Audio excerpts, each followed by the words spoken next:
Hey guys, Mike here. So today, I'm here to talk to you about 2017's The Babysitter, starring Jonah Lewis as Cole and Samara Weaving as B. In The Babysitter, the events of an evening take an unexpected turn as a young boy is spying on his babysitter. And so we have The Babysitter. So guys, today's review was kind of requested by one of my subscribers, 1970 DJ. The reason I say kind of is because they actually recommended me The Babysitter Killer Queen. And I did start to watch that movie and I was there just like, what's going on in this film?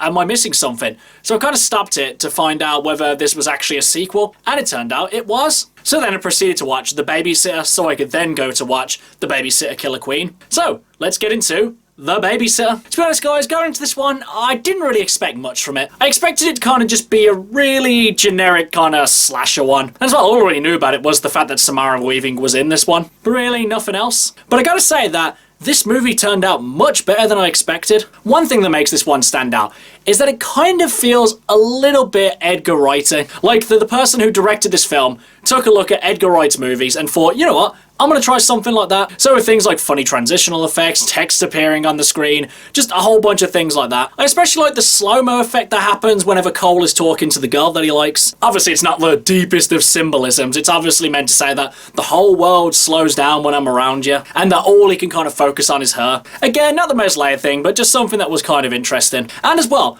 I did like the relationship between Cole and B. If this were any other movie, this whole kind of relationship would have seemed incredibly cheesy. But in this film, it is kind of the point. It's supposed to build up this super friendly relationship, like it's them against the world, like they understand each other, like they're constantly clicking. And that is definitely how it comes across. But I would say the ultimate point of that is to kind of make the reveal later on all the more devastating. Because you know it's going to come, you know it's going to be this massive revelation that the kid's going to have about his babysitter. But then when it happens, my god, it just hits you like a ton of bricks. And then the text that comes up on the screen just pretty much sums it all up. Because instead of him finding out that his babysitter deals drugs or brings loads of guys back to his house, no, the movie takes a different approach. It turns out that she got all her friends together to perform a blood sacrifice to Satan. I mean, yeah, I think that would ruin anyone's night. But then it became apparent very early on that this film was not trying to be realistic in the slightest. Because when she stabs the guy in the head with 2 knives and he's still alive, it becomes very apparent that obviously it's not taking itself seriously or trying to be realistic. And again, that's what makes this film great. It's not trying to be anything that it's not. It knows it's a goofy slasher, it knows it's a ridiculous comedy, and it leans into it. Because honestly, I don't think there was a single death in this movie that I didn't laugh at, because it's so ludicrous, so over the top, so bombastic in nature, that you can't help but burst out laughing. Honestly, I would have loved to see this film in the cinema, to hear everyone just either gasp really loudly or just burst out laughing. I guess it kind of shows how sadistic we are as people when we can kind of laugh at horrific, gory action. Beyond that though, there's not really much else you can say about the film because it's not a super layered plot, there's not a lot of character progression or anything like that.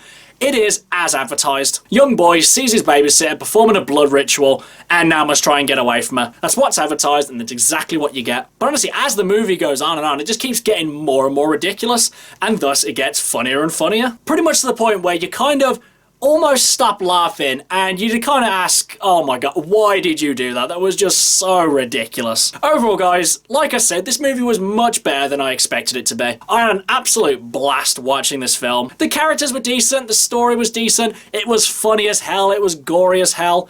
It's pretty much everything you'd want it to be. And I would say just a little bit more. But do I think you guys should watch this one? Honestly, I would actually recommend that you should watch this one. I would say don't go into it thinking that you're going to see this amazing horror comedy classic like Scream or Shaun of the Dead or anything like that. But just go in with an open mind, expect a lot of gore, expect a lot of laughs, and you know what? You might have a good time. Okay guys, that's my review of The Babysitter. Do you love it? Do you hate it? What do you think I should watch next? Whatever it is, drop it in the comments below. Until next time, I've been Michael.